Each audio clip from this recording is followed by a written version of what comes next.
So the divisional draft grades continue. I am here to give my thoughts on the performance of the AFC East. And when you look at this division, it's the Bills' playground, and everybody else is just trying to catch up ground, right?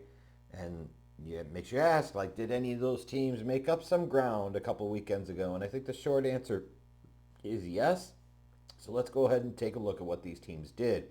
I'm going to start with the Miami Dolphins. I have no knock with them taking Kenneth Grant at 13 overall. I wonder how many NFL teams had Kenneth Grant with a slightly or much higher grade on their board than Mason Graham. But you look at him, he's a big space eater in the middle with some athleticism.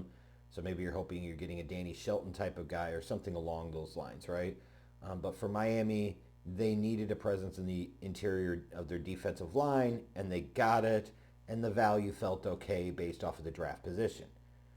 And even in round two, like taking Jonas Savainia, you know, this is a team that badly needed to address their offensive line, especially with Ron Armstead's retirement and the fact that Tua is their quarterback and kind of the system that they run and the fact that their offensive line hasn't been great now for quite a while.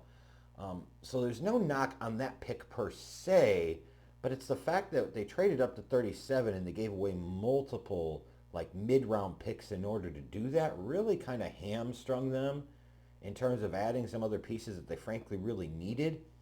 And it makes you wonder, like, was Savainia really worth it? Was he worth moving up a few spots and having to give up that much for? To me, my opinion, the short answer is no. But they must have thought that he was. But I do kind of question the decision. So after those two picks, they didn't have another pick until round 5, where they had like 4 picks in that round.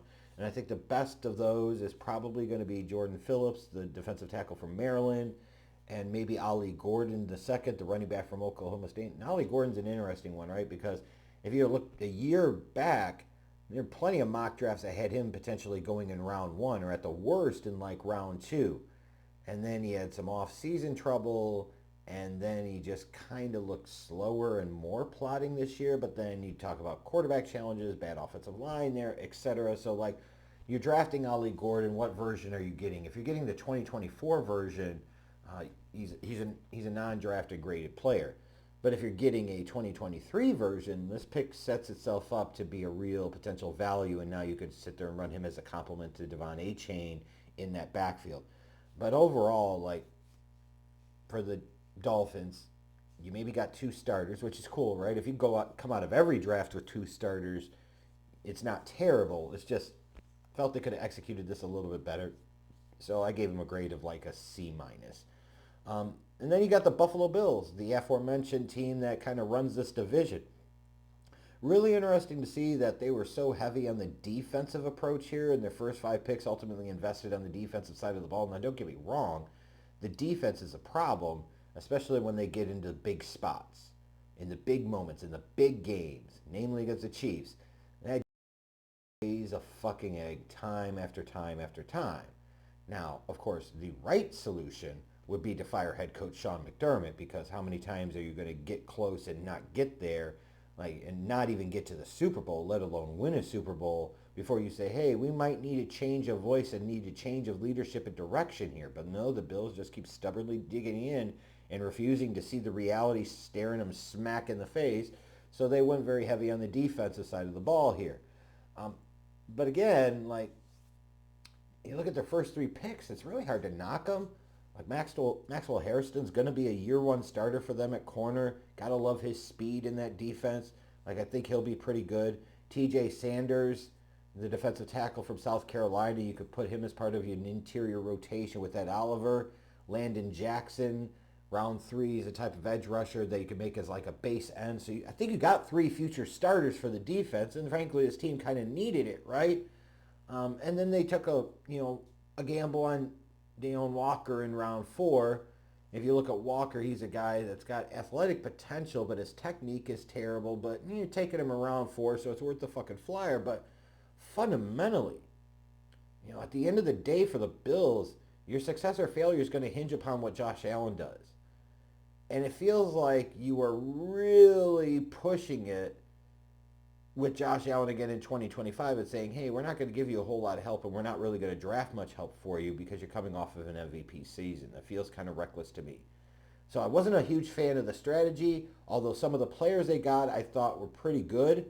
So I'm going to give the Bills a grade of like a C.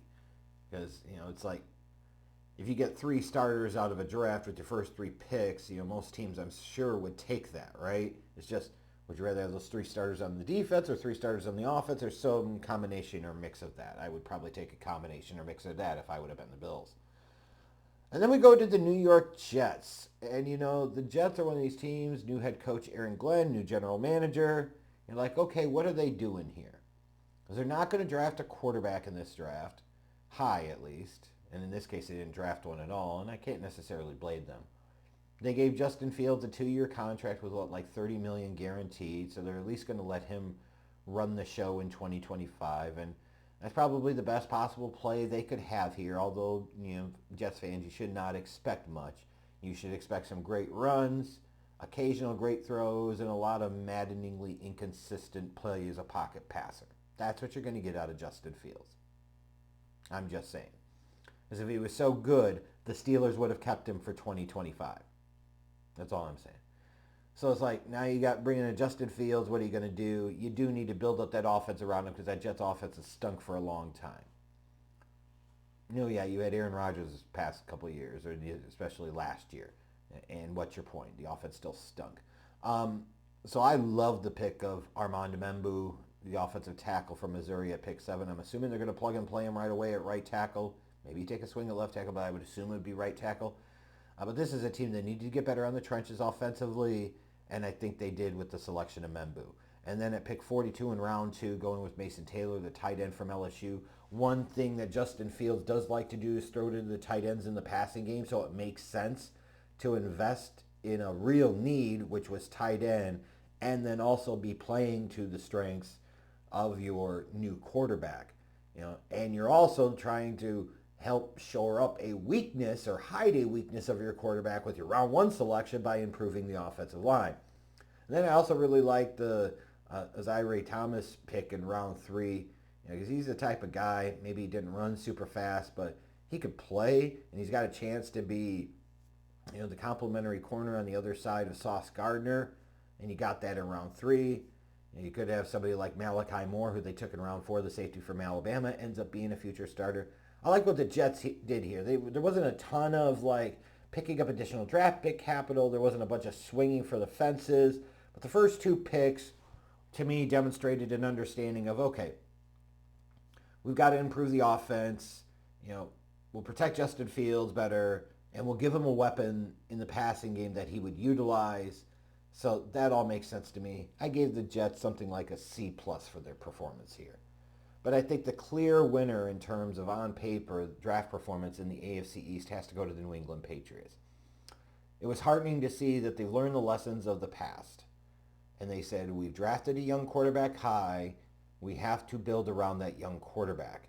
And they spent their first 4 picks, all 4 picks they had on days 1 and 2 combined, on offensive talent. That's how you fucking do it, damn it. Now, personally, I would not have taken Will Campbell at 4. I did not think in any way, shape, or form he was the top offensive tackle in this draft. But they did, but I still understand the approach, right? This is more like difference of philosophy, difference of systems, etc. But, again, that offensive line was brutally bad last year.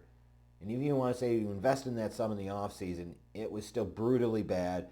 Left tackle was a clear top need for this team, and they went and drafted themselves one because the name of the game is protect and help Drake May.